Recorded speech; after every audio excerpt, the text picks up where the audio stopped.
This is the G13 red coolant from Volkswagen. It's the stuff they sell at the dealership. Just look at the color of that nowadays. I'm rinsing the heater core with the sump pump basically. And my heat's fine now. But there's been so much talk on Audizine that I just had nothing to do here. I'm just hanging out, so I figured I'd rig up a little experiment. I think the whole thing cost me 80 bucks. Between the hoses, the pump, and this brass fitting right here I had to get was like $7 from Menards. But it's a 3/4 brass fitting that fits garden hose threads to 3/4 nipple fitting or male fitting. It's like a one-time use. You probably have to cut the pipe to get it off, but anyway, it's coming out here at this color. There's nothing else in here but this G13 coolant, and the color of it, it's kind of interesting, I guess. It's whipping into a froth, which is great. I've just been letting this run for like the last 15 minutes, just circulating coolant. I guess I could keep the coolant, right? I could just throw in a couple of gallon jugs that have a bunch of distilled water. I was going to just kind of run it through, see if anything weird came out.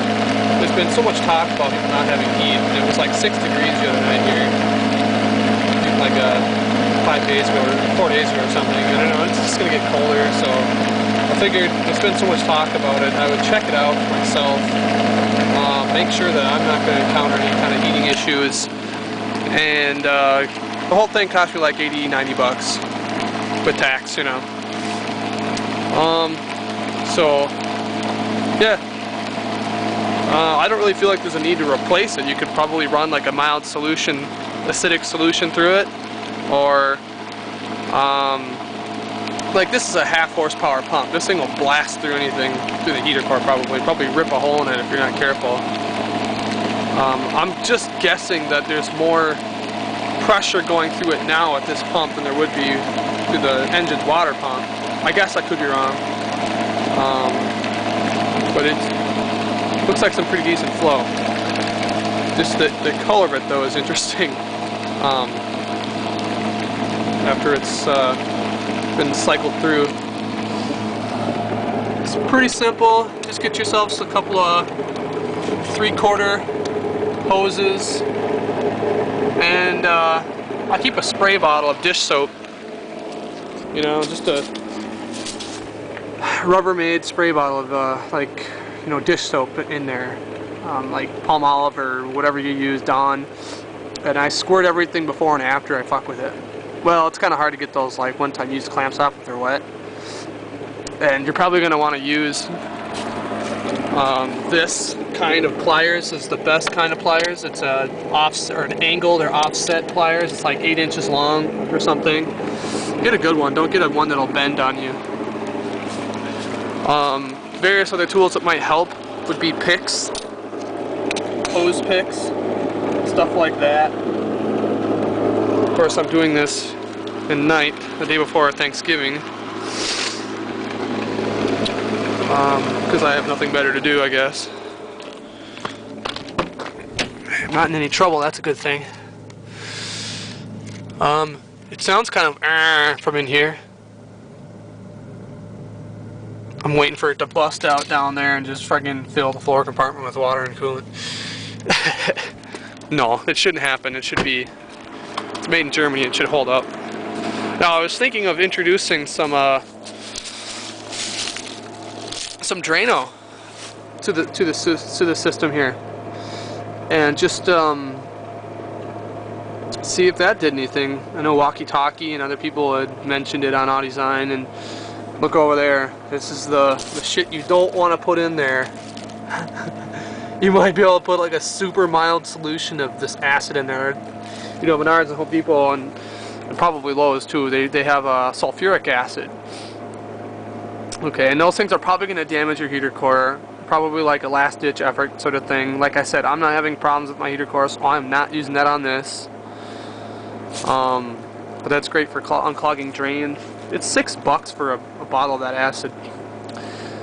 I don't know what else to tell you. It's a 1/4 horsepower, not 1/2 horsepower. It's a quarter horsepower. It cost me like 40 bucks, 49 bucks or something like that at the Menards there.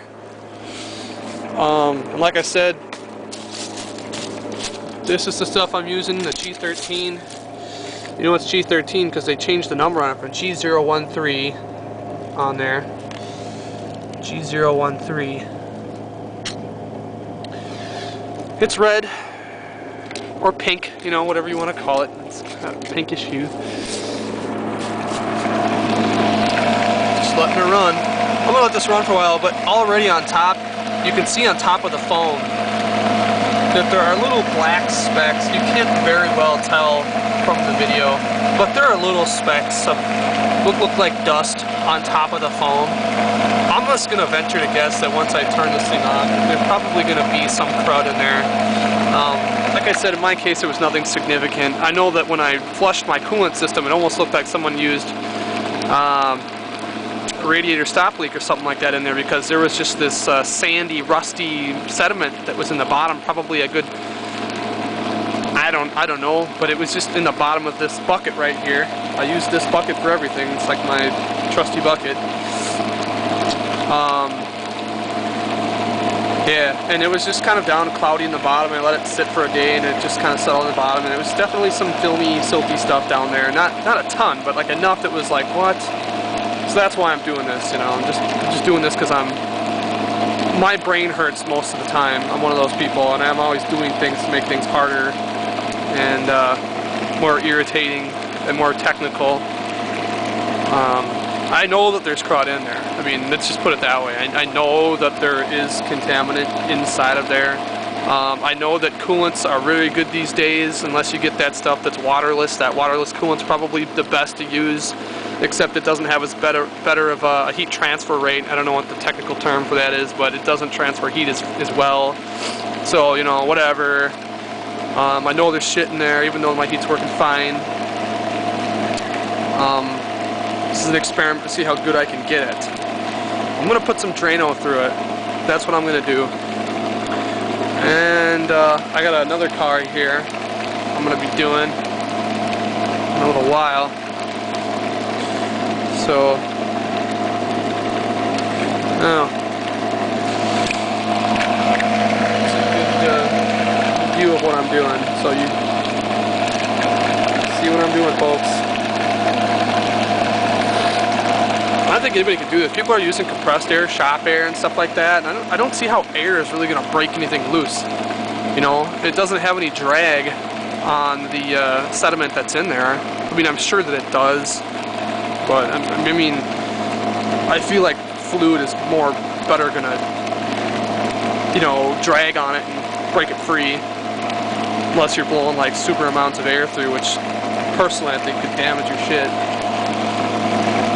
I think this is a little more mild than putting high pressure shop air through it. And I think they're made of aluminum, so you really shouldn't use anything that's going to fuck it up too bad.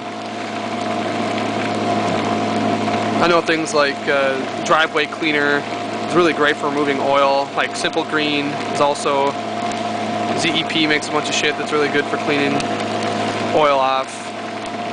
But some of that stuff, if it's not like cast aluminum, or if it's rough cast, or it doesn't have a really good surface on it, it can discolor it.